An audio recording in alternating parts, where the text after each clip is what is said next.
ഇപ്പോൾ വെള്ളാപ്പള്ളി നടേശൻ്റെ പേരിലാണല്ലോ പിണറായി വിജയനെ ചാരുന്നത്. അതാണ് ഞാൻ ചോദിച്ചത്. വെള്ളാപ്പള്ളി നടേശൻ കേരള സർക്കാരിൻ്റെ ഭാഗമാണോ? CPM-ന്റെ ഭാഗമാണോ? CPM-ന്റെ ഏതെങ്കിലും ഘടകത്തിലെ അംഗമാണോ? ഇതൊന്നുമല്ലല്ലോ. സാമുദായിക നേതാവ് വെള്ളാപ്പള്ളി നടേശൻ്റെ UDF-നെ വിമർശിക്കാം, LDF-നെ വിമർശിക്കാം.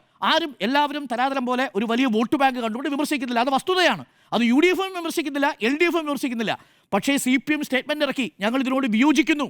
DYFI-യും യൂത്ത് കോൺഗ്രസും ഇറക്കി. പക്ഷേ എന്താ കോൺഗ്രസിലെ നേതാക്കൾ പറയാത്തത്? എന്താ കോൺഗ്രസ് നേതാക്കൾ ഒന്നും പറയാത്തത്?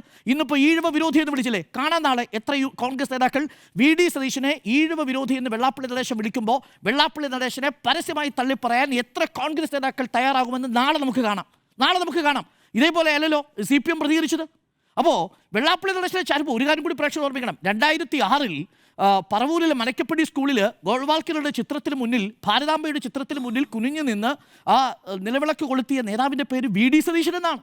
2013-ൽ ഭാരതീയ വിചാര കേന്ദ്രത്തിൻ്റെ പരിപാടിയിൽ പങ്കെടുത്ത നേതാവിൻ്റെ പേര് VD സതീശൻ എന്നാണ്. ആ VD സതീശനാണ് കാന്തപുരത്തിലെ കേരള യാത്രയുടെ സമാപനത്തിൽ വന്ന് പറയുന്നത്, മതേതരത്വം എന്ന് പറഞ്ഞാൽ ഞാൻ അതിനെ നേരിടും. നല്ലതാണ് സാർ, പക്ഷേ പറയുമ്പോൾ ചരിത്രം നമ്മുടെ മുന്നിലുണ്ട്.